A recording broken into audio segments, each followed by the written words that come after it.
كبرى ناتنت زمصو أولوني نهنتان لمعت كنسري سلطاني كنلبسها كما حدري لنا كم جاك نسلما إريترا أب ألم جبيتا توقبو كبرى سلام تخطاتلتنا الشانل كما يكنيكم كما يتخونوا سنة كتكونوا وتر من يوتيو لو من ريو عرستي أزيو أقداسي أبزوان زدما نخلنا أتبونان قلحتانان سعيب زلو كنتاتيو نسدما كالا يكونن قداي بوليتيكاوي غوسغواسنا إثيوبيا يكون بفلاي دما بأبي زمرح زلو منجسي أبزوان زي بفلاي اتزربا ترى زربايو من البات منها هاري إيو حسيبوه قال ملك نبلن خلينا حجقن بتلفزيون ناتو بحقراو تلفزيون ناتو بقانقو انجليش نتقوسقواس بوقعي تتحاحيز وخمزو لكن رينا سلازي الزنا قرزي قليل كخون كم زي كل كم زي وراي حنسب استزاربو وي قال ملك قبر ملسنا علم مسحابا يكونن زي تدنكنا هنريو خمزة لنا كالوت وغنات إثيوبيا من أبغون يرتراك سلفهم زخود دما كنرينا وشتاو دايناميكس نا إثيوبيا من مسماني خير اللون بتصبو كنرينا بمقتل كابزيكات إيلان تاي كنرينا أبزي very very sensitive زخونا information وين كنا نقول لنا حق زنا زغل أبزي كونتات زي نزو كونتات نمردة حق زنا زغل كنرينا حسوت ديامنا حق نبياتنا إثيوبيا كنرينا تاك عند قداسي دما منجست الصومالين منجست إيرتران أب حدا مرقص متيون كم زلو زقلت حبريتا وتيلو نعوون كنرينا عقل غيركم كسامو داتا تصممو بزح كنا مهارينا أما نقول ما ناتي ريتو ناتي تعزبتنا بكم خيدي لايك جبرو سبورت جبرو مجمريا بزن الجمر استفل عليه حسابات كنرسل زخنا let's start with this one ኤርትራን በኮንፌዴሬሽን ሊያመጣ ነው ብለን እንዳታስብ። እኛ ጦርነት አንፈልግም፣ ጦርነት አትበሉ፣ እንወያይ ነው ያለው። ማንን ነው የምታጭበረብረው? አደባባይ ወጥተህ እኮ የተቀባባ ወሬ ከማውራት በፊት በዝግ ስብሰባ ኤርትራን ቀኑ መቼ እንደሆነ አይታወቅም እንጂ አምጥቼ ቀላቅላታለሁ፣ አፈርሳታለሁ ነው ያልከው። ስታፈርስ ቆሞ የሚፈርስልህ የለም፣ ያፈርሳል። ምናልባት ዘሪቨርስ ነው የሚሆነው። በነገራችን ላይ በውጭም በውስጥም ያለ ኤርትራዊ ከመቼውም ጊዜ በላይ ልዩነቱን በሙሉ አዳፍኖ አንድ የሚሆነው አሁን ካልሆነ የሞተ ነው። ሰሜኩም ማራን ታይሉ እዚያ መጀመሪያ እቲ አቢ አውጪዎ ዘሎ አሚኑ ዝህድዶ ዘሎ መጀመሪያ ንህዝቢ ኢትዮጵያ ሓላይ ኮይንካ ምሳኻ ተሰሊፍና ኣብ አንጻር ኤርትራ ንዋጋዓሉ ምክንያት የብልናን ምክንያቱ ትገብረና ዘለኻ ንፈልጦ ኣለና እዩ ዝብሎ ዘሎ ንኣቢ እዚ ካልኣይ ኣብ ልዕሊ ኣምሓራ ዝወርድ ዘሎ ኢንፋክት ኣብቲ ውጊ ናይ ኣምሓራ ኣብዚ ከምፁ ኣይደልን እየ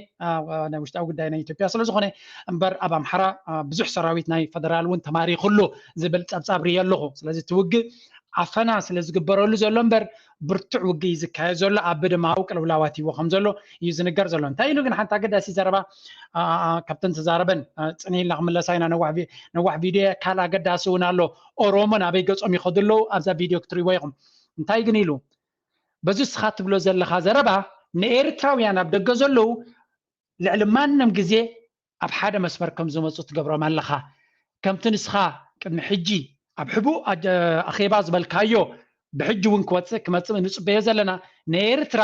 ፋሕፋሕ ኣቢለ ኣብ ውሽጢ ኢትዮጵያ ክትወየ ንዓሰብ ጥራይ ዘይኮነስ ተቅዒ ባሕሪ ክወስዶ እየ ዝበልካዮ እዚ ኩነታት እዚ ንኤርትራውያን ኣብ ሓደ መስመር ኣምፂዎም ኣሎ እቶም ዘይመፁ ግን ኣብ ከምዚ ኩነታት ዕንደራ ኣብ ሓደ መስመር ክመፁ ዘይክእሉ እንድሕር ኮይኖም ምዉታት እዮም ኢሉ እዚ ከምዚ ዓይነት ንልኡላውነት ናይ ኤርትራ ክደፍር ዝኽእል ኣዘራርባን ኣካይዳን ንመብዛሕትኡ ኤርትራዊ ፖለቲካዊ ፍልሊ ኣቦቱ እናሃለወ ኣብ ሓደ መስመር ከምፅኦ ኣለዎ ምክንያቱ እዚ ብዛዕባ ናይ ኤርትራ ዲሞክራሲ ትቃለስ ተለካ ኤርትራ ትበሃል ሃገር እንተላ ኢኻ ትቃለስ እምበር ተዘይላ ዘቃልስ ምክንያት እውን የብልካን ወይ ድማ እቲ ዲሞክራሲያዊ ቃልሲ ትገብሮ ዘለካ ንኻልእ ኣጀንዳ ከም ትቃለስ ዘለካ ግሁድ ይኾነ ነቲ ህዝቢ ስለዚ ብክልተ ኢኻ ትሪኦ እዚ ኣብዚ እዋን እዚ ናይ ፖለቲካ መርገፂኻ ካልእ ክኸውን ይኽእል እዩ ጉዳይ ናይ ኣቢ ወይ ህዝቢ ኢትዮጵያ ዝመፅእ ዘሎ ምሱ ትደናገፅ ምሱ ተተሓበር ትሓስብ ተለካ ንስኻ ንፁር ዕላማኻ ንስኻ ንኤርትራውያን ኣጀንዳ ናይ ኤርትራ ዘለካ ሰብ ኣይኮንካን እዚኣ በዚኣ ጌርና ንዕፅዎ ነብላ ኣብ ካልእ ግዜ ንሪያ በቲ ካልእ ግን እንታይ ይብላ ኣሎ ንስኻ ኣብዛ ሓስከያ ዘይብልካ ትዕንድሮ ዘለካ ኤርትራ ግን ነዚ ጉዳይ እዚ ዝኾነ ይኹን ስጉምቲ መንግስቲ ኤርትራ ዝበሎ ዘረባ very ኣዝዩ ጽቡቕ ዝኾነ መልሲ እንታይ ኢሉ ዝኾነ ይኹን በዚ ጉዳይ እዚ ክስተሰናቢዱ ኣብ ፖለቲካዊ ይኹን ናይ ካልእ ፕሮፓጋንዳ ዘመተ ከኣትዩ የብሉን ኣንጻር ኢትዮጵያ እዚ ነገር እዚ ፕሮቮክ ወይ ክቅስቅሰኩም የብሉን ህድእ ኢልኩም ራእይዎ ኢሉ እዚኣ ግን መንግስቲ ኤርትራ እንታይ ዓይነት ስትራቴጂ ክገብር ይኽእል እንታይ ዓይነት ኢንቴንሽን ወይ ከዓ ዕላማ ኣለዎ ከይገለፀ ስጉምቲ ንክወስድ ክሕግዞ ዝኽእል እዩ ስለዚ ንሕና ብተደጋጋሚ አንጻር ዝኾነ ይኹን ኢትዮጵያ ወገን ጎስጓስ ክንገብር ኣይንኽእል ኢና ንሳቶም ዝገብርዎ ዘለዎ ግን ክንዕዘቦን ብጥልቂ ክንመሃረሉን ክንፍትን ኢና ስለዚ ክንቀፅል ኢና እዚኣ ቪድዮ ክምለሳ ኢና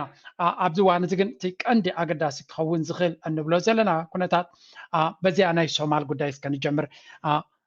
ናይ ኢትዮጵያ ወግዓዊ ሓበሬታ ብቴሌቭዥን ናቱ ብእንግሊሽ ተዛረቦ ፅንሒልና ክንሪኦ ኢና ናብ ከይከድና እዚ ናይ ጉዳይ ናይ ሶማል እስከ ከመይ ይኸይድ ኣሎ ንሪአ ብዙሕ ትሕዝቶታት ዘለዎ ቪድዮታት ኣለኒ አቅል ጌርኩም ጥራይ ተጸበዩ let's start with this one ተመልካቾቻችን በቅርቡ ጠቅላይ ሚኒስትር አብይ አህመድ ቀይ ባህርን በተመለከተ ያቀረቡትን ጥሪ ሶማሊያ መንግስት ውድቅ አድርጎታል የሶማሊያ መንግስት በጉዳዩ ላይ መግለጫ አውጥቷል ኤርትራም በሰሞኑን ባወጣችው መግለጫ በቀይ ባህር ዙሪያ ፈጽሞ እንደማትደራደር አስታውቃለች በዚህና በሌሎች ጉዳዮች ላይ በማተኮር የዛሬውን የአንከር ሚዲያ የመረጃ ክፍለ ጊዜ ይዘንላችሁ ቀርበናል እኔና ገለታው አብረን ከናንተ ጋር እንቆያለን መልካም ጊዜ so እንታይ ልኩም ኣብዚያ ብሕጥር ዝበለት ክትርዳኩም ዘለዋ መንግስቲ ሶማሊያ በመንገዲ ፎሬን አፌርስ ናቱ ገይሩ በጉዳይ ናይ ባህርና just one second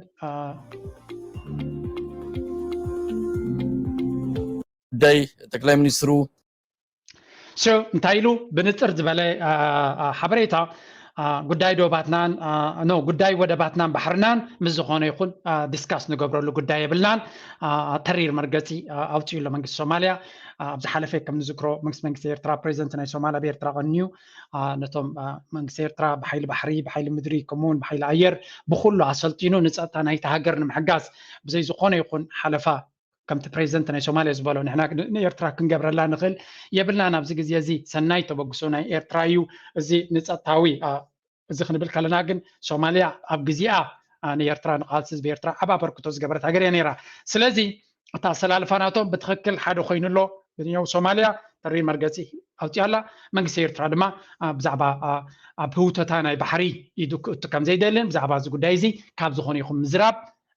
በአንክሮ ከም ዝዕዘቦን ኣብ ዝኾነ ይኹን ሓሸውየ ከዓቱ ደይ ከም ዘይደሊ ሓቢሩሎ ስለዚ ሬድ ፍላግ ካብ ክልቲኡ ረኺብሎ ሕጂ እንታይ ኢሎም ክትንትንዎ የምስምዑ ኣገዳሲ ሓበሬታ ክንሰምዕ ነከታተል እንደፈለገው አጀንዳ የሆነ በተወሰነ ደረጃ ያያየን ነው ሁለቱ ሀገራት ማለትም ኤርትራና ሶማሊያ ምላሽ ሰጥተዋል የሶማሊያ መንግስት ዛሬ ጉዳዩን አጥብቆ ነው ከመና አቡ ምስጋርና እዚ ጉዳይ እዚ even በኢንተርናሽናል ሚዲያ አቴንሽን ክረክብ ጀሚሩሎ ናይ ኤርትራ ናይ ሶማሊያን ግብረ መልሲ ክልቲኡ ኣብ ብሉምበርግ ዝብል ዓብ ናይ አሜሪካ ናይ ቢዝነስ ጋዜጣ ወፂኡ ነይሩ ስለዚ ኢንተርናሽናል ሪኮግኒሽን እውን እናረኸበ ዝመት ዘሎ ጉዳይ ናይ እስራኤል ብዓብዩ ስለ ዘለዎ ግን ክንዱ ሸፈነ ክረክብ ኣይክልኒ ምዕራብ ካል ግዜ ዓባ ዛረብ ምኾነ ነይሩ ያወገዘው በዚህ ጉዳይ ላይ ፈጽሞ ድርድርም የሚቀርብ እንዳልሆነ ኢትዮጵያ ጠቅላይ ሚኒስትሩ ባቀረቡት ጥሪ ሶማሊያ ፈጽሞ እንደማትቀበለው ውድቅ በማድረግ ጭምር ነው ጥሪውን እንደማይቀበሉ የገለጹት ምናልባት ገለታው ከዚህ አንፃር ምን ማለት ይቻላል ሁለቱ የኢትዮጵያ ጎረቤት ሀገራት እንደምታስታውሰው ጠቅላይ ሚኒስትሩ በመጡ ጊዜ ሶስቱ ሶማሊያ ኢትዮጵያና ኤርትራ በዛ በቀጠናው ላይ የትብብር አጠቃላይ የጋራ የሆነ የልማት የተለያዩ ጉዳዮች ላይ በጋራ ለመስራት ተስማምቶ ነበር ያ ነገር አሁን ፈርሷል ሰሞኑን የሶማሊያ ፕሬዝዳንት ኤርትራ ሄደዋል አሁን ተነጥሎ ያለው የኢትዮጵያው ጠቅላይ ሚኒስትር ነው እስቲ የሶማሊያንም የኤርትራንም so ኣብቲ መጀመርያ ፕራይም ሚኒስተር ናብ ኤርትራ ክመጽእ ከሎ ዝነበሮ አካይዳ ዝነበሮ አተሓሳስባ ዝነበሮ መርገፂ ለሰለስቲያን ሃገራት ኣብ ሓደ መጽየን ብሓደ ይብገሳሉ ኣብ ዝነበራ ብሓደ ይሰላለፋሉ ኣብ ዝነበራ ቅድምናቱ መግለጽ ሓንድሕር መግናቱ መግለጺ በወገን ኤርትራ ዝነበረ ካብ ፕሬዚደንት ኢሳያስ ክንሰምዕና ንቐጽል ላሽ እንዴት አየው ባጭሩ አመሰግናለሁ መሳይ እንደምናመሸህ ይሄ እንግዲህ አንድ የአብይ የኢትዮጵያ ለውጥ ኢትዮጵያ ለውጥ እንኳን አልለውም የአብይ ክሽፈት አንዱ ደግሞ የመጨረሻው ማሳያ ነው መሳይ ያው ሀገር ውስጥ ያሉት ተቋማት እንደምናውቀው ክሽፈቱን የሚያሳዩ ብዙ ሁኔታዎች ተከስተዋል አሁን ደግሞ ሪጂናል በተለይ ጂኦፖለቲካው ምን ያህል ደግሞ እንደከሰረ የሚያሳይ ነው የሱ ስትራቴጂ ሌላ ነው በኋላ ልናነሳው እንችላለን ነገር ግን በዚህ መካከል ምን እንግዲህ እንዴት የዲፕሎማሲውን ሁኔታ ያበላሸ የሰበረ እንደሆነ የሚያሳይ ነው በቀደም ስንነጋገር ሪጂናል እንታይ ይብሉሎ ክንቀጽላይና መጀመሪያ እዚ ኩነታት እዚ ናይ አቢ ናይ ምክሻፍ ወይ ከዓ ናይ ምቅላሕ ናይ አሰራርሓናቱን አመሓዳድራናቱን ከመይ ምዃኑ ኣብ ውሽጢ እቲ ሃገር ኩሉ ክገብሮ ዝኽእል ፖሊሲታት ተራይሎ ስለዚ እቲ ሃገር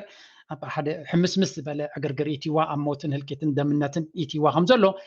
ካብኡ ወፃኢ ድማ ብደረጃ ዞባ ብሬጅን ደረጃ ድማ እንታይ ዓይነት ሰብ ምዃኑ ድማ ይፍለጥ ኣሎ ስለዚ በተደጋጋሚ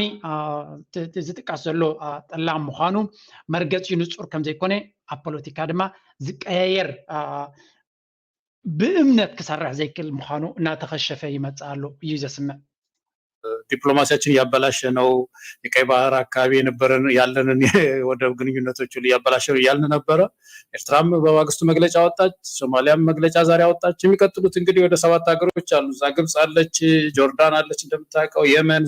ሱዳን ጅቡቲ ሁሉ አሉ እነዚህ በየተራም መግለጫ ሊያወጡ ይችላሉ ምክንያቱም ሰውየው ፕሮፓጋንዳ ያለ ያለው አሁን ዝም ብሎ አንድ ወደብ ላይ ብቻ እንደጣጠረ አይደለም እንደምታውቀው እኛ አባይ ወንዝ አለ እስከ ውቅያኖስ ድረስ የሚሄድ ወንዝ ነው ያለን ስለዚህ ቀይ ባህር ደግሞ ላይ ያላችሁ ሀገሮች በሙሉ ኢትዮጵያ ትገባዘን እዛ ውስጥ ትገባዘን ይገባናል እንደውም ግዳጅ የመሰለ ነቀስቀሳ ነው የሚያደርገው ዝም ብሎ ዲፕሎማሲ sometimes ዝብል ዘሎ በትክክል ወን ሐቅ ዘረባዩ እቲ ኣብ ተዛሪብዎ ዘሎ ወላኳ ኤርትራን ሶማልን መሊሰናሉን ተለዋ ካሎት ሀገራቱን መልስ ክባሉ ዝጽባዩ ምክንያቱ እቲ አባይ ወይካት ኒል ዝረግጽ ነገራት ናምነት ሱዳን ግብጽ ብኒውን ተኸናውን ሱዑድ ዓረብ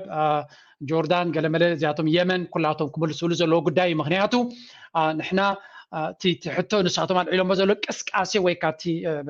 ምቅስቃስ ናይ ፖለቲካ አልዒሎም ዘሎ አርሲ ንብዙሓት ሃገራት ክትንክፍ ዝኽእል አርሲ ንታሕቲ ተወሪድካውን ባህል ኬንያውን ክምልሱሉ ዝኽእሉ ጉዳይ ምክንያቱ ንሕና ማይ ንህብ ኣለና ንሕና ግን ናይ ባሕር ኣፍ ደገ የድልየና ዘስምዕ ዝያዳ ኣብ ኤርትራ ዘተኮረ ከም ዝመስል ግን ኣብ ኤርትራን ኣብ ሶማልያን ዘተኮረ ከም ዝኸውን ትጸቕጥናቶም ኣብታ ናይ እንግሊሽ መደረናቶም ጽቡቅ ገይሮም በቶም ናቶም ሚድያ ክንሰምዕ ቲም አይደለም አሁን ሚዲያውን በሙሉ የሞላው ሓንቲ ክትንጽረልኩም ዘለዋ እቲ ኣብ ኣምሓራ ዘሎ አክቲቪስት ናይ ኣምሓራ ወይ ከዓ ናይ ህዝቢ ኣምሓራ ብትክክል አንጻር አብን መንግስትናቱን ይኸይኑ ዘሎ በንጻሩ ድማ እቲ ኦሮሞ ኣብ ጎኒ አቢ ተሰሊፍሎ ስለዚ ኣብ ዝዋን እዚ ንሕና እቲ ናትና ዝኾነ ይኹን ግብረ መልሲ ክንበ ንኽእል ብቐጥታ ናብ አቢ ዘጠመተ ይኸውን ዘሎ እምበር ንህዝቢ ዘይምፅራፍ ወላ ካብዚ ቪድዮ ዝተፈላለየ ነገር ክትርእዩ እንትኾንኩም ፍላይ ኣብ መንጎ ኣምሓራን ኣብ መንጎ ኦሮሞን ዘሎ ፍልሊ እናተጋህደ ይመጽእ ኣሎ ናብ ዝለዓለ ደረጃውን ይኸይድ ኣሎ ስለዚ ኣብዚ ኩነታት እዚ ናይ ዝኾነ ይኹን ፀቅዕ ዘይመሓዝ ክትዕዘብ ኣለካ ታርጌት ናትካ ግን እታ መደረ ኣስሚዕዋ ዘሎ እቲ ናይ ፕራይም ሚኒስተር አብዩ ናብኡ ዘቕንዐ ክኸውን ኣሎ ነቲ ንዑ ዝቃወም ድማ ክንድግፍ ናይ ስትራቴጂ ሕቶ እዩ ዝኸውን ስለዚ ንመን ኢኻ ክትሕዝ ኣለካ ኣብዚ እዋን እዚ በተደጋጋሚ እየ ዝደግመልኩም ዘለኹ ፀላእቲ ከይነብዝሕ ኣመና ክንጥንቀቕ ክንክእል ኣለና የኤግዚስተንሲ ጉዳይ ነው ስለዚህ አንላቀቅም አይነት ነገር ነው በዚህ የተነሳ እነዚህ ሀገሮች እንግዲህ በተከታታይ መግለጫ ያወጡ ነው አሳሳቢው ነገር መሳይ ወደቦቻችን ሪስክ ውስጥ እየገቡ ነው ማለት ነው የምንጠቀማቸው ወደቦች የዋጋ ጭማሪ ሊያሳዩ ይችላሉ ኮሙኒኬሽናችን እየተበላሸ ነው ያለውና እጅግ በጣም አሳዛኝ ነው ግን አንድ ነገር ስለዚህ ሰውዬ እንነጋገር መሳይ በርግጥ አብይ ባክግራውንዱን እስቲ እንመልከት ይሄ ሰው በርግጥ አሁን እንደው በቀይ ባህር ፍቅር ሲያደገ ሰው ነው ኮሎኔልነቱን እኮ ያገኘው በባድመ ነው ባድመ ላይ በአቁስሎና ቆስሎ ያገኛት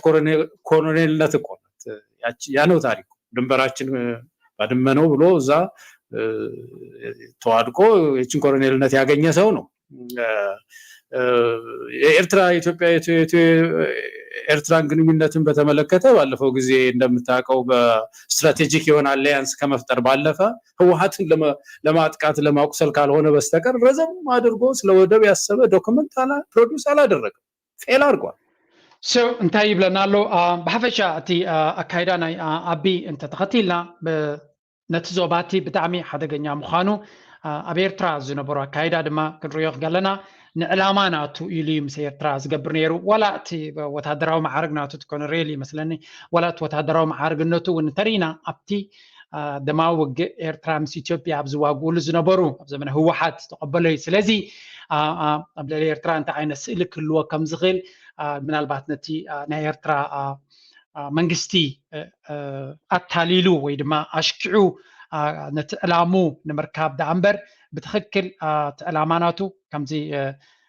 ንኤርትራ ሰላም ከምፅእ ኢሉ ከምቲ ዝዛረቦ ዝነበረ ከምዘይኮነ ማለት እዩ እንታይ እዩ ዝዛረብ ነይሩ እስከ ንእሽተይ ኣብቲ ሽዑ ዝነበረ ምልስ ኢልና ንርአ ኣቢ ናብ ኤርትራ ክመፅእ ከሎ እንታይ ዓይነት ጎስጓስ ይገብር ነይሩ ወይ እቲ መጀመርያ ኣብ ኤርትራ ዝተዛረቦ ከመይ ነይሩ ክንሪና ምክንያቱ ኩሉ ግዜ ድሕሪት ምልስ ኢልና ከነንብቦ ስለ ባህር ንርአዮ እኛ ኤርትራውያን በሚሳኤል በትግል አንንበረከክም አሉ። ሚሳኤል ታንክ ትግል ከፈለጋችሁ 30 40 100 ዓመት እንዋጋለን። ለጋራ ኮዝ አንፈራም። ለጋራ ኮዝ መሞትም እንደ ክብር እናያለን። ነገር ግን የአሁኑ የኢትዮጵያ አመራር የኤርትራን ስስብልት አውቀዋል አሉ። የኤርትራ ስስብልት ፍቅር ነው። በፍቅር እንሸነፋለን፣ በፍቅር እንታረቃለን፣ በፍቅር የኋላውን ቁርሾ አናስብም፣ ተማርከናል፣ ተደምረናል ስላሉ ለኤርትራውያን ወገኖች ማረጋገጥ የምፈልገው በኢትዮጵያ በኩልም ተመሳሳይ ፍላጎት እንዳለ ሰንታይ ዝብል ዘሎ ኤርትራውያን ብባእሲ ብውግእ ብሓይሊ ከምዘይንብርከኹ ንፁር ኮይንና ኣሎ። ስለዚ ንኤርትራውያን እንኮ ከተንበርክኾም ትኽእል ብፍቕሪ እዩ ምክንያቱ ብሓይሊ እንተመፂኻ ክሳብ መወዳእታ ቃላሱ ከም ዝኽእሉ እቲ ሞት ድማ ከም ክብሪ ከም ዝቆፅርዎ እዩ ዝገልፅ ዘሎ ሓቂ ነይሩ ግን ናይ ብሓቂ እቲ ዝነበረ ብኮ ተጠቂሙ እስትራቴጂ ናቱ ከመይ ከም ዝነበረ ክንርኢ ብወገን ኤርትራ እስከ እንታይ ዓይነት መደብ ነይርዎም እስከ ቁርብ ትለይ ኣብቲ እዋን እቲ ልክዕ ከምቲ ናቱ መደብ ዲ ነይርዎም ወይስ እንታይ መደብ ነይርዎም ሓንቲ ኢንተርቪው ብእንግሊሽ ዝገበራ ነይራ ናይ ፕሬዚደንት ኢሳያስ ክንስማ economic, political importance of the return of, should I say, Eritrea back in the region, also between the two countries. What is the expectation from now on, both in the region and between the two countries? እንታይ ይብሎ ኣሎ ትሕቶ ብፖለቲካዊ ይኹን ቁጠባዊ ኩነታት ናይ ዝሕጂ ተፈጢሩ ዘሎ ሓድሽ ኣብቲ ኣብ ወደብ ዓሰብ ኣብ ዝነበሩሉ ከባቢ ዝበፅሕሉ ዝነበሩ ግዜ እዩ ብወገን ክልቲኡ እንታይ ዓይነት ራእይ ኣለካ ወይ እንታይ ይረኣየካ ንዝብል ሕቶ ክምልስ ከሎ ንስማ We have to recoup lost opportunity. It's an opportunity lost or it's an opportunity cost of the last 20 years and more. Recouping and rebuilding. It's a dual purpose. So እንታይ ይብላ ኣሎ ፕሬዚደንት ኢሳያስ ዝሓለፈና ዕድላት ክነማልስ ክንክእል ኣለና ዝሓለፈ 20 ዓመት ዕድላት ኣምሊጡና ብዙሕ ዕድል ተኸሊፍና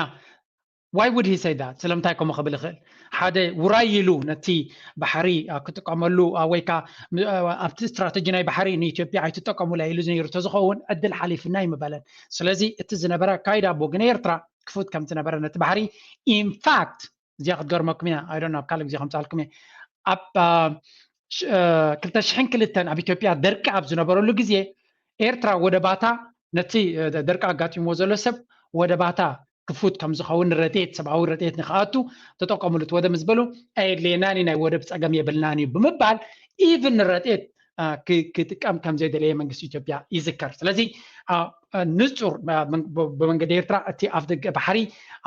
ንኢትዮጵያ ክፉት ከም ዝነበረ ስምዑ ሕጂ ክቕፅል እዩ crossroads to me we have to recoup what we've lost definitely we need to move faster we need to move in a better momentum and then we need to replan and plan for the future lost opportunity for the last 20 years an opportunity for the coming 20 years how do you get to address those challenging issues of development that have been So نتي حليفنا زنبرة عدلات really نعود نخنتكم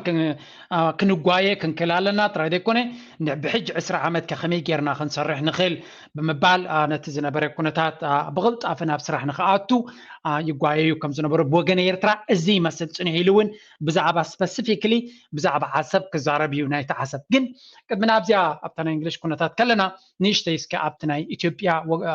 بمنجد تلفزيون ناتو زرقوا حزول الحبريتا كنسمع زي عقد استيا تسني لنا كنسمع دما بتحتنا يحدث مالتي. Hello everyone and welcome to EBC World. I'm Tabitha John. Today I'm beyond excited to discuss a topic that is crucial for the just one second. of Ethiopia. We will be exploring how a sea outlet can play a vital role in speeding up the ongoing socio-economic and political reforms that are currently being undertaken by the incumbent government. Do stay tuned. Ethiopia, a rapidly growing economy in Africa. So እንታይ እዮም ዝብሉ ዘለዉ እቲ ስትራቴጂ ናይ መንግስቲ ኢትዮጵያ እንታይ ከም ዝመስል እዮም ዝዛረቡ ዘለዉ ንቁልጡፍ ዕቤት ናይ ኢትዮጵያ እንታይ ዓይነት መንገዲ ከም ዝኽተሉ እዮም ዝዛረቡ ዘለዉ let's have a look ከነቐልጥፋ ግዜ ከይትወዘልና to discuss a topic that is crucial for the progress and development of Ethiopia. We will be exploring how a sea outlet can play a vital role. So ንቁልጡፍ ምዕባለ ናይ ኢትዮጵያ ክንዛረብ ኢና ልዕሊ ኩሉ ድማ ኣፍተ ገናይ ባሕሪ ክሳብ ክንደይ ንኢትዮጵያ ኣገዳስነት ከም ዘለዎ ንዓለም ከምኡውን ኢንቨስተርስ ከምኡን እዮም ዝፍትኑ ዘለዉ speeding up the ongoing socio-economic and political reforms that are currently being undertaken by the incumbent government. Do stay tuned. Ethiopia, a rapidly growing economy in Africa with a population estimated to be over 100+ million, faces significant challenges due to its lack of direct access to the sea. This geographic disadvantage has posed constraints on the country's ability to... So እንታይ እዮም ዝብሉ ዘለዉ ኢትዮጵያ ልክ ነቲ ንሱ ዝበሎ ዘረባይ ብኢንተርናሽናል ኦዲየንስ ንምእማን ዝጥቀምሉ ዘለዉ እዮም ኢትዮጵያ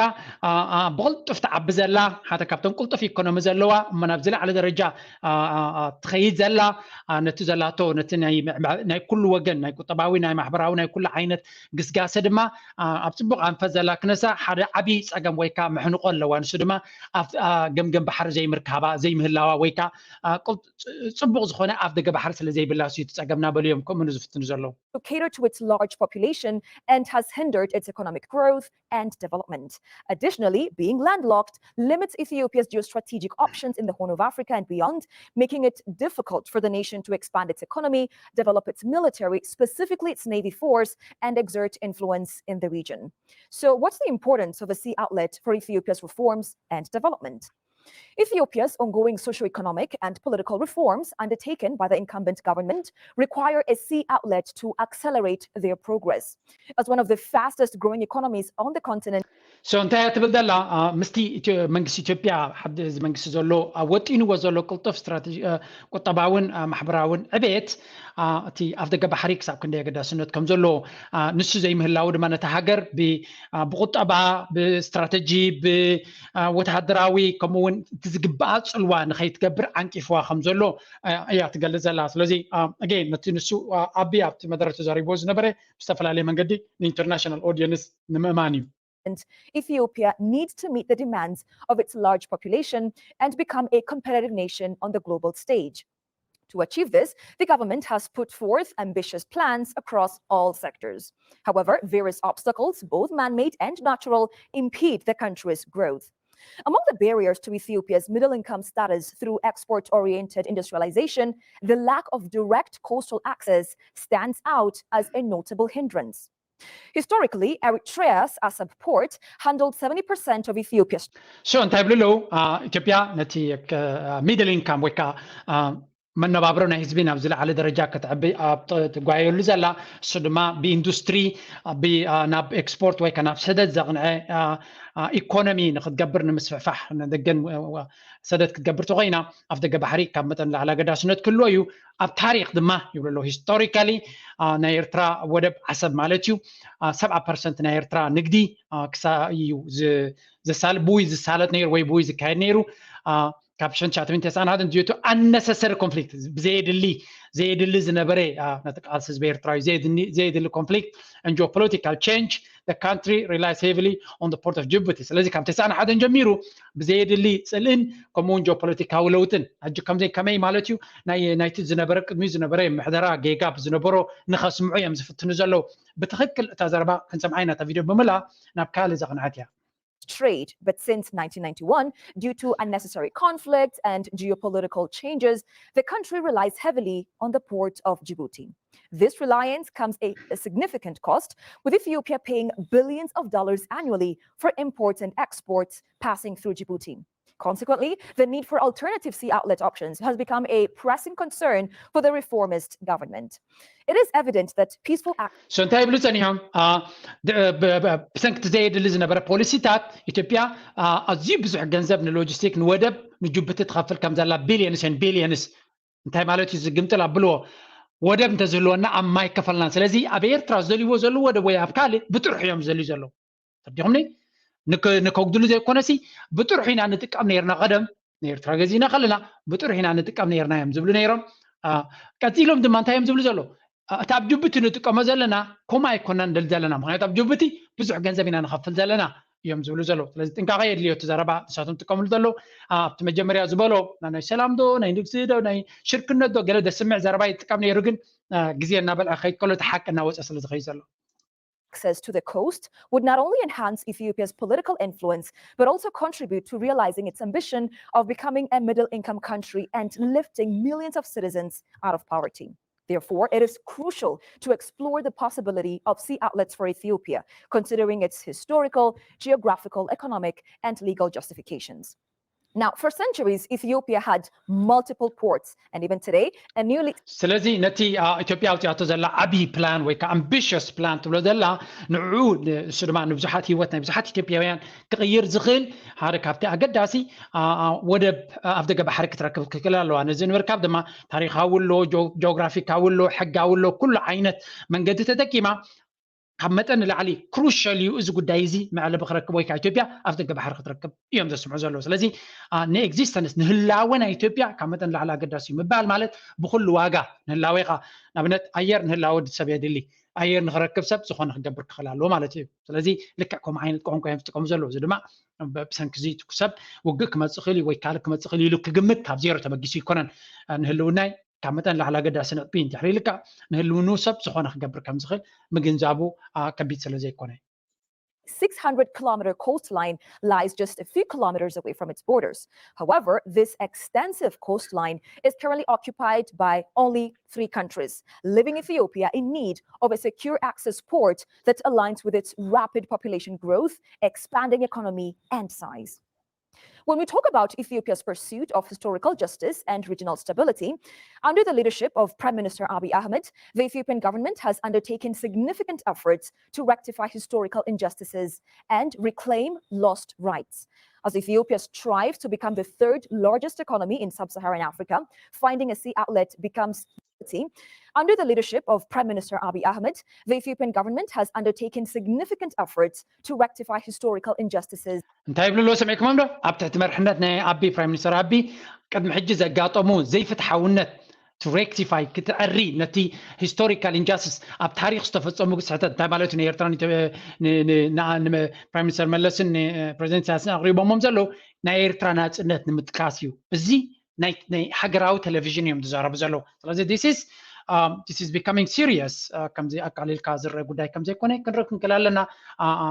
كم تزقبو سيريسنس ما سب كله اغالبو كبر ليقبا بتخكل زاربو زلو كيدنا يوقيو تالي انتربريتيشن كتباي تخلنيها ناي دبلوماسياوي وي بوليتيكاوي دبلوماسياوي مفتحز دلي زلو هاي مسلونيم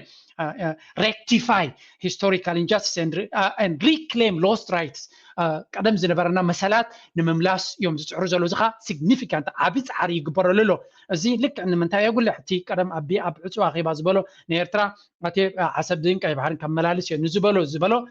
تحم زبال زلو هذا مالت خوت مخانو نسو ስለዚህ ንዑ ካብኡ ዝተበገሰ ዘረባ ዝመስል እዚ ዝኻ ወግዓዊ ቴሌቪዥን ኣይተሃገር እዩ ስለዚ it's not a joke ማለት እዩ please like ግበር support ግበር ድማ and reclaim lost rights.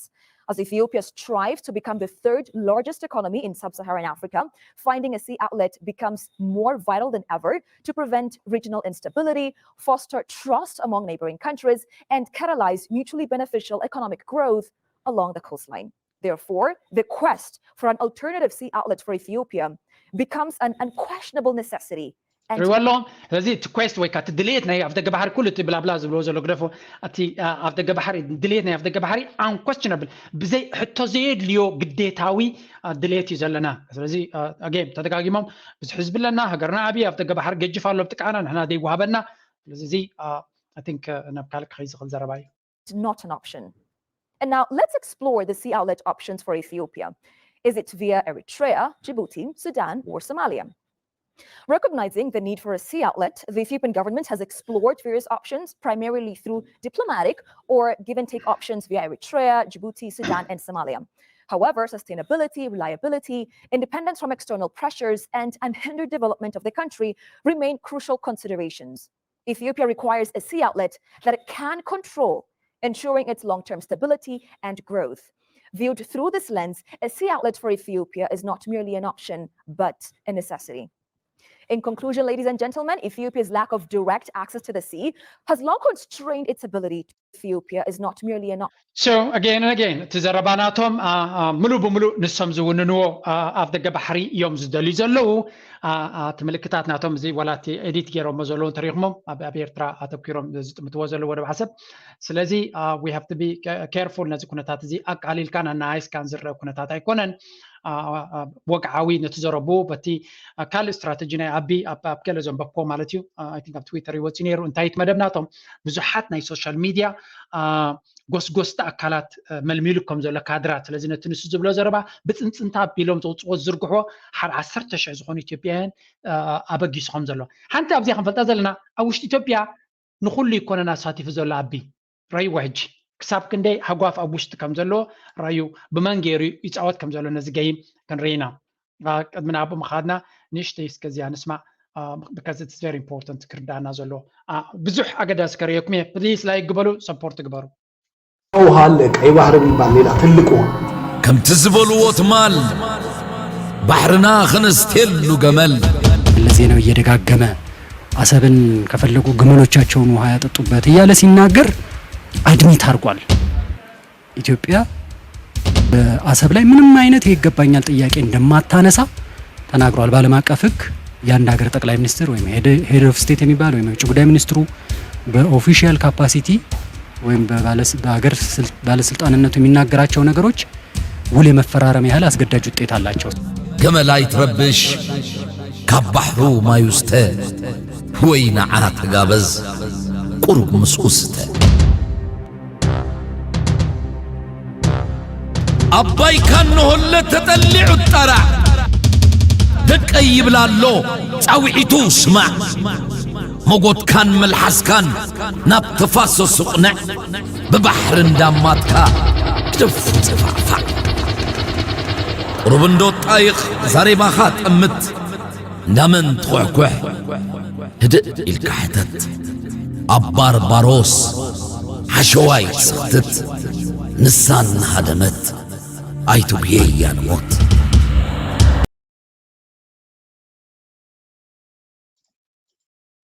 የኦሮምኛ ቃል ነው። መቀሌ የኦሮምኛ ቃል ነው። ይኸውልህ አሰማርቶልሃል። የኦዴድ ፖለቲከኛ አራዳው ነው የበሻሻ አራዳ። ስማ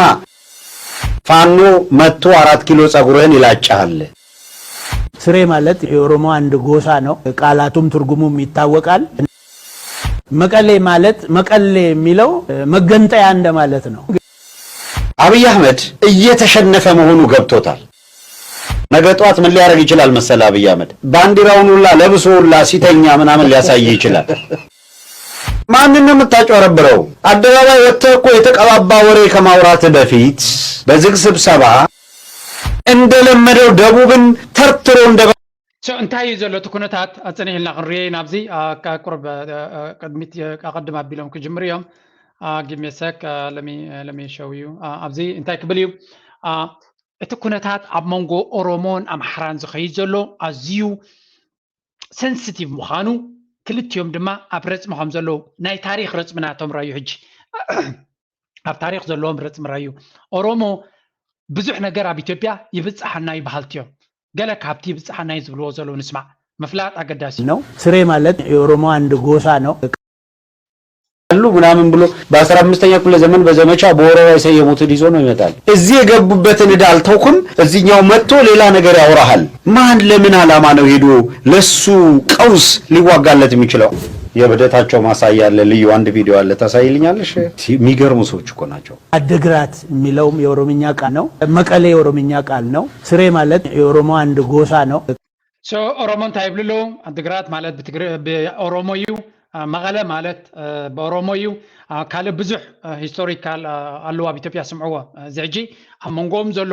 ኦሮሞ ነነዊሕ እዋን ተፀቂድና ዝብል መንፈስ ስለ ዘለዎ እቲ ኩነታት ኣብ ድማ ንዖም ተጠቂሙ እንታይ ይገብር ኣሎ ፅንሂሉ ጆሃር ዝበሃልካ ክዛረብ ብዛዕባ እዚ ጉዳይ ስለዚ እቲ ኩነታት ናበይ ከም ዝኸይድ ፅቡቅ ጌር ክርዳእና ኣሎ እዚ ድማ ከም ኤርትራዊ ከምቲ ንሳቶም ዝሓስብዎ ዘሎ እዚ ነገራት እዚ ኣገዳስነት ኣለዎ ስለዚ ከምቲ ሙሉእ ኢትዮጵያ ሓቢሩ ክመፀካ ደይኮነ ክትገብር ዘለካ you have to be very strategic up comes ኩነታት ቃላቱም ትርጉሙም ይታወቃል። መቀሌ ማለት መቀሌ የሚለው መገንጠያ እንደማለት ነው። ቅዱስ ያሬድ አሁን ኦሮሞ ናቸው፣ የመደባይ ኦሮሞ ናቸው። አፍሪካም በአክቹአሊ አፋር ከሚለው አፋሪያን ከሚለው ነው የተወሰደው። ለምሳሌ አሁን ትግራይ ውስጥ ኦሮሞዎች እንደነበሩ በምን ታውቃለህ? ትግራይ በትግርኛ ይዘፍንና ሃይላሎ ይላል። ላሎ ማለት አንድ የኦሮሞ አባት ነው። ሓደ ነገር ታይበርሃልኩም ኣሎ the same ቋንቋታት ብዝተፈላለየ ኢትዮጵያ ወገን ተጋሩ ኣብ ኤርትራ ከምዚ ናትናዩ ዚ ናበሉ ናትና ይብሉ ኦሮሞ ከም ኣምሓር the same ናይ ሂስቶሪ ኣነ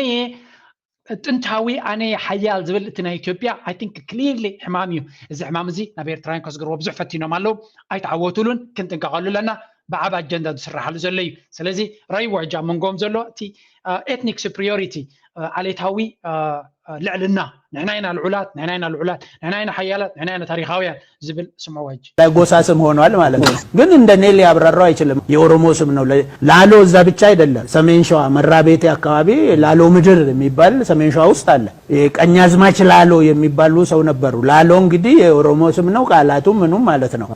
አይ ጉማ ብሎ ሲዘፍን ታያለ። ራያው ጉማ የኦሮምኛ ቃል ነው። ብቀላ ማለት ነው። ስትዘፍን አንድም የማነሳሻ ስለሆነ ሂድ ተበቀል ብለም ነው የምትዘፍነው። ቀርሺ አሁን በኦሮምኛ ገንዘብ ማለት ነው። ትግርኛ ውስጥም ገንዘብ ማለት ነው። እንዴት ቀርሺን ብር ሊሉ ቻሉ? እንዴት ገንዘብ ሊሉ ቻሉ ትግሬዎች አማራ መሃል ላይ? ስለዚህ ድሮ የኦሮሞ ቃል ውስጥ የነበረ ገንዘብ ተብሎ እዛው ስለቀረ ብር ብሎ ወስደውታል ማለት ነው። ገንዘብ ብሎ ወስደውታል ማለት ነው። ሌላው ቦታ ስሞች አክሱማ እንዳልኩት ሽሬ ማለት ስሬ ከሚለው በድሮ ሽሬ አይልም። እንዳው የትግራይ ውስጥ ያለው ስሬ ይልና በቅንፍ ሽሬ አድርገው አስቀምጠውታል። ኋላ ነው የተቀየረ ወደ ሽሬ ማለት ነው። ስሬ ማለት የኦሮሞ አንድ ጎሳ ነው። ቃላቱም ትርጉሙም ይታወቃል። እንደገና ስለምናውቀው ቦታው እዛ ላይ ሰፍሮ የነበሩ ኦሮሞ ለቆ ወደዚህ መጣ ማለት ሳይሆን እዛው የነበረ የኦሮሞ ማህበረሰብ ቋንቋውን ለቆ ዛሬ ትግርኛ ተናጋሪ ሆኗል። አሁን ደግሞ ስለዚህ እቲ ናይ ኦሮሞ ሲቪሊዜሽን ናብ ሙሉእ እቲ ኣክሱማይ ዝበሃል ዋላ ሽረዶ መቐለዶ ዓዲግራዶ ኩሉ እዚ ናይ ኦሮሞ ሽም እዩ እቲ ህዝቢ ካብ ሃዲሙ ዘይኮነስ ኣብኡ ቋንቋ ቀይሩ እዩ ዝቕመጥ ዘሎ ይብላ ኣሎ ታሪክ እቲ ናብ ኢትዮጵያውያን ኢና ንገድፎ ግን ምዕዛብ የድሊ እዚ ናበይ ገፁ ክኸይድ ከም ዝኽእል ንእሽተይ ግብረ መልስናቱ ክንርኢ ኢና ብካልእ ወገን ኣብ መንጎ ኦሮሞን ኣምሓራን ዘሎ ብኩሉ ወገን ክንርኢ ኢና አንደስስ ኣብ መንጎ እዚኦም እቶም ዝዓበዩ ህዝቢ ናይ ኢትዮጵያ ስለ ዝኾኑ ናቶም ምንቅስቃስ ኢትስ ቨሪ ቨሪ ኢምፖርታንት አሸንጌ ኦሮሞ ወይም የራያ ኦሮሞ እስከ ቅርብ ጊዜ አባቶቻቸው አያቶቻቸው ኦሮምኛ የሚናገሩት ራሱ ተገፍቶ ትግርኛ ብቻ እንዲናገሩ እየተገደዱ ነው ያሉት። አሁን ራሱ ለምንድን ነው የሚገደዱት? አንድ ማህበረሰብ ነው እንዲባል ነው፣ ለፖለቲካው እንዲያመች ነው። ቅዱስ ያሬድ የመደባይ ኦሮሞ ናቸው። እሳቸው መደባይ ኦሮሞ መዳብ የሚገርም ነው። ማሊ የሚል ነገር ማሊ ከሀገራት ስሜኛ ነው ላይ ታጨምሩ። ሳውዝ አፍሪካ ዙሉዎቹ ስንት ነው ለማለት ማሊኒ ነው የሚሉት። ማሊኒ ማለት how much ማለት ነው። ስንት ነው ዕቃ ስተ ማሊኒ ነው የምትለው። በቃ አሁን እንዳለ ኬኛ ናቸው ማለት ነው። አልሰሙም እንጂ ሳውዝ አፍሪካዎች ገና በጣም ጥያቄ ይቀርብባቸዋል። እንደው ሌላ ሁሉ ተው ቅዱስ እንታይ ይብላሉ ንሽይ ክንሰምዖ ድሕሪ ክንቀጽልና የኛ ነው። ቅዱስ ያሬድ እኮ የዜማ ደራሲ እኮ ቅዱስ ያሬድ የኛ ነው ለማለት አትሊስት እንደው ዜማ ምን እንደሆነ እኮ ማወቅ አለበት። ሶርሱ سو انتهي تكونتات اب تاريخ اونرشيب ناي تاريخ نحنا هنا حيالات نحنا هنا تاريخاويا نحنا هنا طنطاويا نحنا هنا زبل زربايو ام حاور ما كم تفلتوهم تي باور تي سنتر اوف باور نوي عمتات ابيدوم سلازي نبري نتانا يا اديس ابا 4 كيلو نمملاس كل زكالهم بكل مدايق على سخم زلو سلازي اب كم زكونتات ام حارو ابي ارتراز لو مرايا فلوي وي بحر اليوم يافدق بحر اليوم يكونن ديدو نساتهم لك كم تم قالوا اليوم كمان بحريه اليوم بات استراتيجيك بارتنرشيب ابزيا وانزيا من يزوات اكثر لك وناتو اتي ابي ابزوان زي حسب زلو اتو كناتنا اثيوبيا حدا كابتي سغا زبنا صنه لك زارب لي زس تامامن حبرتسب يلن اذن تاب سلطان تمچي اذن تاب سلطان تمچي كربحنا يخلي نكتبل اشغاري مغنياتو ابزن زحلفا 30 عام تراي مجمريا ناي تግራይ ህዝቢ ነይራብ مرحنا نوعوا نعم حرا قدمي كبام حرا حزب درقي يغنى إلى سلاسة نعم حرا حزبيو كنا بلغلينا نعتاتهم جزات رينا لنا خمي عينت بحقن دليتن كم زلوا بيرترا دحريو نايتقارو تم كتا دوب لهم سنة ناتهم قبل لا سلطان زنبرلو رينا يوم تمساسال استراتيجي زقدة دوني ان فاكت نتهاجر نما بدام استبقى سمالتيو بركع سلتي بنا امريكا ناي حيالان هاجراتن سسنيه سلتي ناي اورومو دماندري لنا زحلف 5 عمت كما يجركا تدلادل كل نجر جن علامه نتسيم معلبي زنبري غزين ترخيبه ناي ጌታቸው ረዳ بزعبا ዝኩነታት ተዛርቦ ከም ዝክፍትኒ غزين ترخيبه مالتي سو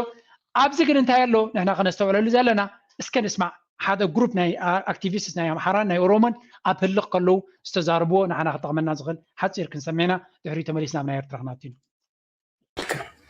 ስለዚህ ችግሩ ያለው እናንተ ጋር ይመስለኛል። የምትወዱትና የምትጠሉትን አታውቁ። ሲጠቅሟችሁ ወዳጅ ታደርጋላችሁ። ምክንያቱም የአማራ ልጅ የዶክተር አብይ ወዳጅ ነበር፣ የብልጽግና ወዳጅ ነበረ። ሲጠቀምበት እንደፈለገ ሲያደርገው የአማራ ልጅ ሀቂ ታይብላሎ ሕጂ እዚኦም ብግሊ ክፀልዎም ትኽእሉ ኢኹም እታ ዘረባ ትዛረብዋ ዘሎ ግን ኣብዚ ህልው ኩነታት ኣገዳሲ ዘረባ እያ እንታይ ዝብሉ ዘሎ ኣቢ ንህዝቢ ኣምሓራ ብጣዕሚ ተጠቂምሎም ንኩሉ ዕላማታቱ ንክሃርም ፅቡቅ ገይሩ ተጠቂምሎም ስለዚ ስትራቴጂናቱ ከመይ ከም ዝኾነ ይፈልጡ ኣሎ ኣበይ ግን ተባሶም ኣለ ሕጂ እውን ስምዑ ደሙን ሲሰጥለት በኢትዮጵያ ስም ደሙን ሲሰጥለት የነበረው የአማራ ልጅ እንደነበር ታውቃላችሁ። አሁን ደግሞ አማራ ጠላት አድርጋችሁ ተነስታችኋል። የሚታይ ነገር ነው። ሌላው ምንድነው? ወልቃይትን ሰጠን የተባለ ነገር አለ። ወልቃይትን እንዲጠቀሙበት ሰጠን ኤርትራውያን፣ እኛ ቀይ ባህርን እንወስዳለን አላችሁ። ለምን አርሲን አሰጡ? ለምን አምቦን አሰጡ? ስንታይ ብሎም ኣሎ በትረብሓኹም ኦሮሞ ብጣዕሚ ነታ ገይም ብፍላይ ኣቢ ናምሓሩ ፅቡቅ ገይሩ ሓሲቦም ዳትስ ዋይ ኮምፕሊትሊ ኣንፃሩ ክትንሱ ዝፍትኑ ዘለዎ ተንስኦም እውን ዘለዉ ስለምንታይ ኣቢ ኣብ ልዕሊ ኣምሓሩ ተፀጊዑ መጀመርያ ኣብ ስልጣን ምፅእ ክብል ከሎ እቶም ኦሮሞ ዓብ ተስፋ ገይሮም ነይሮም ኣብ ልዕሊ እዩ ዝዝክሮ ተኮይንኩም ብዙሕ ተስፋ ተገይሩሎም ነይሩ ቃስ ብቃስ ግን መጀመርያ ንኦሮሞ እዩ ከፀጊዕ ተራእዩ እዚኣ ግን ስትራቴጂክ ሙቭ ክትከውን ትኽእል እያ ሓደ እምነት ከም ዘይብሉ ሰብ እዚ ክንፅረሎም ክኽእል ኣለዎም ንኦሮሞ እንታይ ገይርዎ መጀመርያ እቲ ጆሃር ዝበሃል ካብቲ ድሶም ፅበዩ እቲ ኦኔግ ዝበሃል ካብ ኤርትራ ኣብ ኤርትራ ዝነበረ ሰራዊት ናብኡ ምስ ኣተወ ቀልጢፉ ነቲ ኩነታት ናይ ኦሮሞ ከምቲ ስቶም ዝደልይዎ ከምዘይክውኑ ምስ ፈለጠ ክህለ ጀሚሩ ካቦም እቲ ቀይሮ ዝበሃል እውን ኣብ ጎኖም ክሰለፍ ጀሚሩ ስለዚ ዓብ ደራፍ ናይ ኦሮሞ ተኸቲሉ ብዘይፍለጥ መንገዲ ብመንግስቲ ከም ተቐትለ ዝንገር ነይሩ ጆሃር መሐሙድ ክንሪአና ንሱ ተኣሲሩ ኢቨን እቲ ዝቐረበ ዘመድ ናቱ ዝበሃል ዝነበረ ነዚ ኣቢ ክንሪያ ነዚኣ ቪድዮ ትማሊ ኣብ ዝቐረባ እዋን ቫይራል ኮይና ቀኒያ ምክንያቱ ነቲ ኩነታት ሽዑ ዝነበረ ክትገልፅ ትኽእል እያ ኢሎም እዮም መስለኒ እዚያ ረይዋ የሳኑ ለጥቅም ቢሸጡት ገንዘቡ አኬልዳማ ትርፉ የደመሬት ሽሚያ በማይሆን ነገር እንደ ይሁዳ ዋይ እንደ ይሁዳ እዚኣ ብተደጋጋሚ ደግሟ ነይሮም ኣቢ ከመይ ገይሩ ነቲ ለማ መርገሳ ዝበሃል በኦሮማ ኣዝዩ ክብሪ ዝነበሮ ንስዩ ከማንቲ ፕራይም ሚኒስተር ክኸውን ዝግብኦ ዝበሃል ዝነበረ እንተኾነ በቲ ሕጊ ናይቲ ሃገር መሰረት ኣባል ናይ ባይቶ ስለዘይነበረ ኣባል ባይቶ ዘይኮነ ከዓ ፕራይም ሚኒስተር ክኸውን ኣይክእልኒ ብምባል ኣቢ ናብ ስልጣን ዝመፀሉ ለማ መርገሳ ኣቢ ድማ ናብ ተጋሩ ዝቐረበ ስለዝነበረ ካብቲ ለማ መርገሳ በኦሮማ ኣዝዩ ፍትውን ህቡብን ዝነበረ ፖለቲከኛ ናብ ማሓዳርና ኦሮሚያን ዝነበረ ንሱ ትግቦ ዝነበረ ስልጣን ዝወሲድዋ that's why ከምዚ ይሁዳ ኢሎም ንዑ ኣብ ስልጣን ናይ ለመመርገሳ መፅያ ኣብ ስልጣን ነቲ ለመመርገሳ ካብ ስልጣን አሊዎ ስለዚ ነቲ ጆሃር እውን ከምኡ so እንታይም ዝብልዎ ነይሮም ከመይ ገይሩ ንኦሮሞ መጀመርያ ፀጊዑ ድሕሪኡ ቀፂሉ ተጋሩ ስጋ ስለ ዝነበሩ ተጋሩ ንመራም ኣብ ምስ ኤርትራ ጥቡቅ ዝኾነ ዝምድና ምፍጣር ምስ ኣምሓራ ኤሊት ብምዃን እንታይ ገይሩ ሓደ ግንባር ፈጢሩ ኮርስ እቲ ዝነበረ ውግእ ኩልና ሪናዮ ብትክክል ንሱ ናቱ ጌም ግን ኣገይን ክትንቀኸሎ ንኦሮሞ መጀመርያ ነቶም ፖለቲከኛታት በዓል ጆሃር ኣሲሩ ነቶም ዝእለዩ ኣልዩ ነቶም ጎስጎስቲ ቀንፂሉ ዝግ ኣቢሉ ንተጋሩ በብርቱዕ ውግእ ጨፍጪፉ ወገን ኣምሓራ ብፍላይ ነቶም ፋኖ ዝበሃሉ ብርቱዕ ዝኾነ ደገፍ ገይሮምሉ ብዙሕ ዋጋ ድማ ከፊሎም ንዓታቶም ድማ ብርቱዕ ወታደራዊ ስልጣናት ኣፅዋርን ሂብዎም ነይሩ ወገን ኤርትራ ድማ መንግስቲ ኤርትራ ሙሉእ ደገፍ ከም ዝገበረሉ ምክንያታዊ እውን ከም ዝነበረ ኣብ እስራኤል ዝካየድ ዘሎ ኩነታት ደጊመልኩም እየ ሓማስ ሮኬታት ንእስራኤል ምስ ደገፍ ምስ ተኮሰ እንታይ ኢሉ ዓለም ሙሉእ እስራኤል ነብሳ ተኸላኺላ ንሓማስ ኣትያ ክትሃርሙ መሰል ኣለዋ ይበሃል ኣሎ ሲቪል ክትሃርሙ ኣይኮነትን ንሓማስ ክትሃርሙ ኤርትራ ድማ ሮኬት ተተኪስላ ብወቅዒ ብቴሌቭዥን ዓለም ሙሉእ ድማ ዝኾነ ነቶ እዩ ስለዚ ኤርትራ ግብረ መልሲ ክትገብር ክትኣቱ ግቡእ ሕጋዊ ግቡእ ኣለዋ ስለዚ ኤርትራ ድማ ነቲ ኣቢ ድማ ምሶም ተቢሉ ንሕወሓት ኣሪሞሞ ጌም ናይ ኣቢ ግን ግምጥልቲ እያ ኣብቲ ውግእ ሕወሓት ክደኽሙ እዮም ንኤርትራ ከዳኽሙ እዮም ንኣምሓራ ከዳኽሙ እዮም ሰለስቲኦም ምስ ደኸሙ በቲ ናይ ኦሮሞ ሓይሊ ገይረ ውሽጢ ኣትየ ክሃርማ እየ ዝብል ነይራ ስለዚ እንታይ እዮም ዝብሉ ዘሎ እዞም ኣምሓራ ሕጂ ንሓረይ ተረዲኣቶም ኣብ ኩሉ ስለተጠቀመሎም ሕጂ ኣብ መወዳእታ ናብኦም መፂኡ ንዖም ኣትኪሙ ናብ ኤርትራ ክኸይድ ከም ዝኽእል ፈልጦም ኣለዉ ንሳቶም ግን ተደኺሞም ኣብ ስልጣን ክምለሱ ስለ ዘይክእሉ እንታይ ይደልዩ ኣለዉ ሓደ ይቃለስዎ ኣለዉ ኤርትራ እውን ከም ናቱ ኢኩዌሽን ነይርዎ ግን ኣብዚ ክጠቕሶ ይደልን እየ ምክንያቱ ምስ ፋኖስ ጥቡቕ ዝምድና ነይርዎ ኢቭን ኣብቲ ግዜ እቲ ስልጠና ይህቦም ከም ዝነበረ ብዙሕ ግዜ ይዝረብ ነይሩ ሶ ባክ ቱ ቶፒክ ኣብዚ እንታይ ይብሉ ኣለዉ እንድሕሪ ቀይሕ ባሕር ክንወስድና ኢልኩም መሬት ናይ ወልቃይት ክንቢና ትብሉ ዘለኹም ሲ ስለምንታይ ካብቲ ናይ ኦሮሞ መሬት ዘይትብዎም እታ ናይ ኣምሓራ መሬት መሪፅኩም ወይ እቲ ወልቃይት መሬት ናዮም ዝብል ኣምሓሩ ተጋሩ እውን ከምኡ ስለዚ ስለምንታይ ናትና መሬት ናትኩም መሬት ናይ ኦሮሞ ዘይትብዎም ኢሉ ይሓቶም ኣሎ እዚ አክቲቪስት ማለት እጅ ስምዕዎ ጎረቤት ነው ሩቅ አርሲ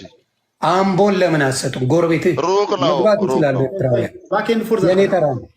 ጎረቤት ስለዝኾነ ኢና ንወልቃይት ክንቦም ምክንያቱ ትኻል ርሑቕ ይብሉ ኣለዉ ብጣዕሚ እዩ ዘገርም አምቦን ወይም ደብረዘይት አምቦን ለምን አርሲን አሰጡም አየ ይነዝራቸዋል ሆኖ ብለው ጎረቤት ነው ይላሉ አምቦ መምጣት ይችላሉ ከአዲስ አበባ ኤርትራ ለመሄድ ፍላይቱ የስንት መሰለ 30 ደቂቃ ስለዚህ 30 ደቂቃ ስለሆነ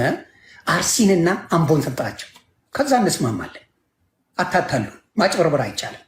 በአማራውና በትግራይ መሬት ላይ ፈላጭ ቆራጭ አዛዥ መሆን አይቻልም አትችልም ስለማትችሉ ነው የምነግራቸው የምትችለው በኦሮሞ መሬት ላይ እንደፈለግ ክዘዝ እንደፈለግ አድርገው በአማራና በትግራይ መሬት ላይ ግን ማንም ሊፈነጭ አይችልም እቲ ዘረባ ብዛዕባ ኤርትራ እኮ ባሕሪ ክንበኩም ኢና ብመሬት ክንቅይረልኩም ኢና ዝበለ ሕጊ እኮ የለን ኤርትራ ብዛዕባ እሱ ዝተዛረበቶ ነገር የብላን ኣብ ከምዚ ዓይነት ሓሸውየ ከምዘይተኣትያ ሓቢሩት መንግስቲ ኤርትራ ማለት እዩ እሳቶም ግን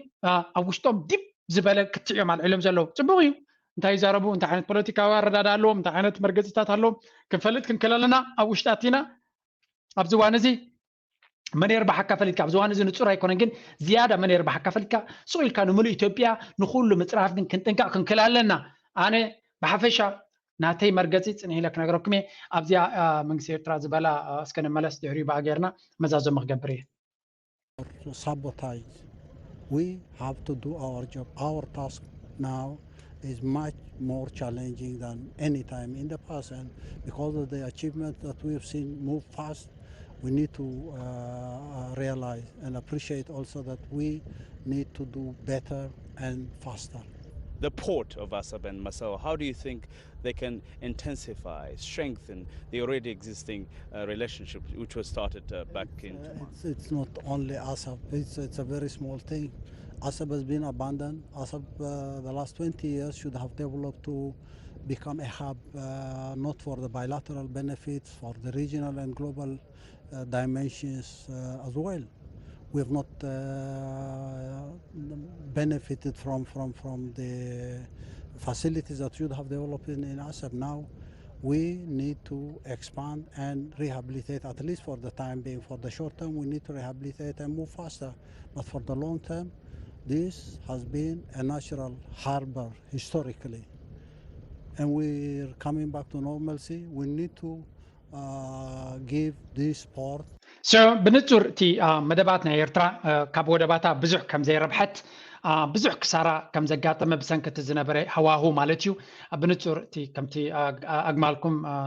شنولونا أجمالكم استيلو زبلو تي أنا إثيوبيا حرية يرترا زخوني يكون ربحة بوجن إثيوبيا نخي تركب استجابرة مخانو تي أبتجزي كلتشنا عشرة متن دما بكفوت أفتجع بكفوت لبي مس إثيوبيا نخسر عدلونا كم زنبرة يوم زقات سلو إثيوبيا جن again and again إيرترا بقطبة نخت عبي سلزي دليزلو تعلمهم دما نيرترا نمقبات أبزخوني يكون جزء كم كم زغل نتصور كوين اللي أبزوانه زي أبزخوني أبسلست ولدون ريالنا قدام جزونا نيرم عصرت عامة متصنعه 98 2000 وج exactly كم زحجة أجندة غيرهم كم زم تصور رديو تري أبتر معاصو تزاريبهم زم تصور أجندة خمسة نبرة تمساس هال دما حجن ريالنا أبزخوني جزء قتيلهم دما تمساس هال أجندة كفت مالو انتهي جنزي حنت عن تعمخرك كبازغل منقص إيرترا ناي بحكي لو تخمسة دلتقين أبزبك تكرك خلاله ناي إثيوبيا حجز أي ليونيو نتكو طبعا ناي تهجر نم بربار تمالي إتاب جنبار زلوا سبسي كم يجر كخاطر السعود الجزء ترايت نو أب جنبار زلوا سب دموسك جبرالو عدلات كفترالو ندحرو خينو مجمريا أبتيرترا زخونة ناي برايفتايزيشن لوتي ريفورم يدللو سخانتايو سب كساتف خلاله إيرترا كاب ناي دقي حجز تعاليا بناي وشتوا عقما كتمعبل تخيل هجريا سلزي تكالي إنفستر ونايل يعني في تشاينا بزوج جديد دقي مالكون تشاينا مجمريا بسمانيتها أبي إيكونوميك مبربار حزب تشاينا بدقزنا بريو تقندي من تشاينا أبيت كوينوا تمرت نيرو كابيتال نيرو نبيزنس إكسبيرينس نيرو متيو أتعدو عدل مستخفتلو بتعمي جامب كبر كيلو the same reform إذا ما نقصدي step by step كبر خلي لوتي هدليو أنا نابنت أنا دلائل لوتي لازم لوتي مالت قال لو تقبرالو تهزبي كساتة فلوزغل أبي إثيوبيا كل تجزء ديزابوينت كير مالو دحر عجون أنت عن استراتيجي صم بحري بنصهم زكوا عصر ومبر ما نيرترا كربعول زدليو كم زي كونو نصور كوني خل زيا فليتو من سيرترا ناي برايفتايزيشن وتا نتي أبدجزل له هزبي أتوقعنا تو أبو جيرو كسرح خل الله نزيد ما بوقعي نت مستزبي كساتف خل الله نزيك سام زي جبرجن إثيوبيا بيلا جيروم نتكونتات بخباق يروح حجون ولا حنت ما تنفس كم زي ركب قبر ويم لازم أب تشاينا خيرهم أب تشاينا خير لابي ني مرحنا تشاينا نراشان رخيب له أنت قبر خل نساتهم يرتاحم زي دقفات رايك قبر خلي مشاهم كل ده دلخ قبر لكم هنا مسير تراز لو كركب تطعب بالوقت قبل خلي كاب أمريكا حاجة سكركبيو زين هجراد ما يتساتف قبل خلي لازم من سير ترى حدا كالوت فورين بارتيز قدم خلاله شركات مسكالات كفتر خلاله سؤال كاتوده بتقديف كاجن أجين كالاجزي أب خالد أجمع كمات أنا يخليه نحن أجن تسبيرترا حد النوتات ريرو بحدا قينا بحدا مسمر قينا تكونتات بفلتة بمستوى عالن كتاتولك خلاله أنا دما انتهي كايدا لو نتمع بالتات نارغو أبز خمس ألكمي